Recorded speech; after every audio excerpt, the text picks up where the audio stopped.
Have you noticed how often the word manifestation is used these days? Or is it just me? Of course, it's not just me. And there's a reason for it. We are in a space of real awakening.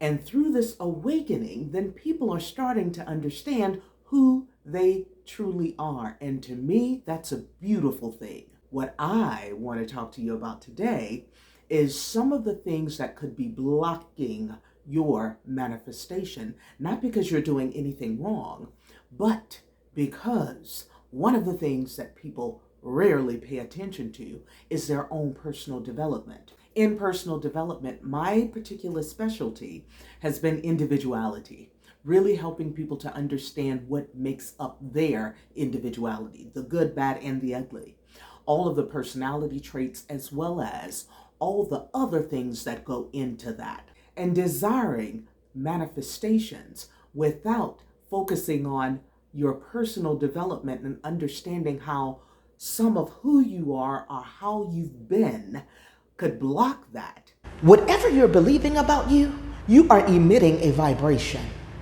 because everything is energy.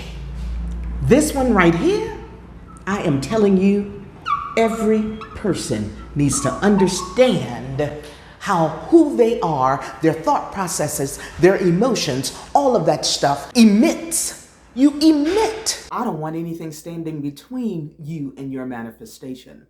One of the things I know for sure, as somebody who's taught personal development for most of my adult life, is that along with manifestation, one of the things you have to learn is energy, and that energy really is everything.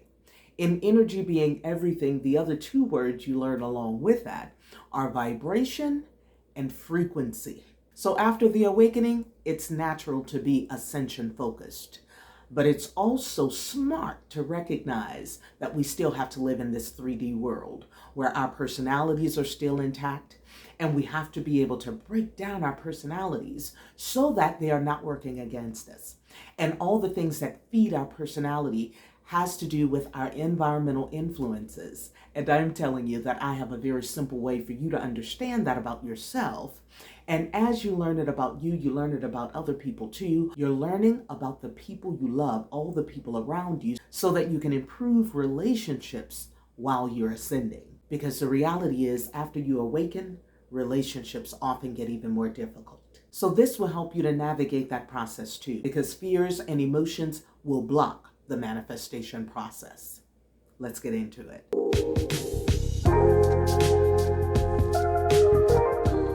I'm excited about this because I know a shortcut. I told you it's what I've done for the past 20 years. My work has actually been helping families to get along by understanding each other's personalities. Living in harmony or hostility by design or default.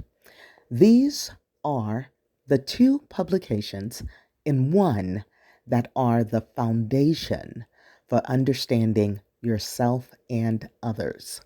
What is to follow is a breakdown of what is in this ebook, which also comes in audiobook, and it has an accompanying workbook.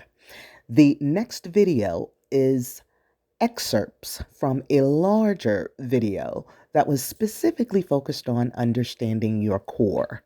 So when you hear me talking about your core, it is you, the original you, before all the conditioning. All right, sit back, relax, and I'll see you on the other side. When you return to wholeness, everything about your attitude is about to adjust. Everything about your mindset is about to change. And everything about your perspectives are about to expand. You see, fear happens because you feel like you're out of options. That's never the case. You just don't see any more options. But when you return to self, you will. Let's get into it. Okay, we hear people all the time talking about self-awareness, and I think it's wonderful. Self-awareness is a beautiful thing. Self-awareness, self-care, self-love, all of those things. But unless you plan on living on an island, it's not enough. It's why awareness of individuality is really what we need. You're not just aware of who you are, how you operate, and what is important to you. You also understand the spectrum of individuality so that not only do you understand you, but you understand all of the people who are important to you. It's why I tell parents all the time that your children do come with manuals, but the only way to understand how to read them is to get to know your own. When you learn your own manual, then you understand all of the different elements that make up each person's design because you understand your own intimately. And understanding individuality is understanding the spectrum of temperaments. You see, I consider awareness of individuality the thing that allows you to successfully live because it is like the backdrop. It operates in the background of your life, and you can make decisions successfully. You understand that everybody is on their own individual path, and the people who are closest to you, you know what they need, you know how to adjust your communication to them. Oh, there are so many different parts to it, but I'm gonna break it down and make it easy. Ready? If you haven't already, I invite you to subscribe, like, forward, and hit that notification bell. So you heard me mention that word temperament. I have a system that I created many years ago, and it's the same one that I still use today. It is ageless and timeless. It asks one simple question: what is your priority? And it is broken up into 4 different quadrants. I call the goals and ideas the red zone. I call people and tasks the blue zone. Now, when you go to look at these, then I'm going through them all so that you can identify people, identify yourself, as well as those that you love, right? So this is temperament, and it's the first layer of understanding individuality. Under the layers, it's temperament and environmental influences. There's also processes, the ways to process individuality. I'm gonna go back to the layers in a moment. Once you understand the temperament, what your priority is and other people's priorities, then we have to get to the processes. How do we process our individuality? How do we process the sensory perception, the multiple intelligences, the emotional intelligences, and the modes of communication?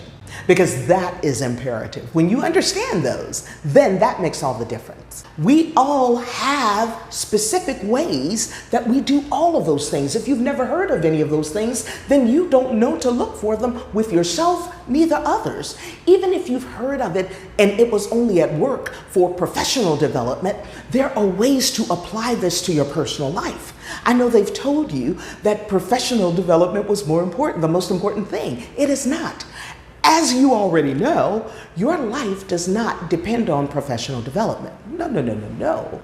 Your personal problems need specific personal growth because your professional development is no match for your personal problems. In these layers, we've got core under temperament, and we've got conditioning under environmental influences. So your temperament, you didn't come here blank canvas. I don't care what they told you. They want you to believe that you are just a product of your environment. That is a lie. You came here with a particular wiring. Your temperament is your nature. Your temperament has a particular wiring, the way that you process things, the way that you process your thoughts and emotions. We've already gone through some of those processes. When you understand what those are, then you have more control of your life. You understand that you are not fighting with it. You didn't come here to live a generalized life, but to live a very specific life, okay? The last thing under temperaments that I want to make sure you clearly understand, you were not born with a mental disorder. None of us were. No single person was born with a mental disorder. Psychological disorders are created. Neurological disorders are different, but to call even that a disorder is just disrespectful. All I'm asking you to do is to get to your core so that you can have some options, okay? That's all I'm asking you to do.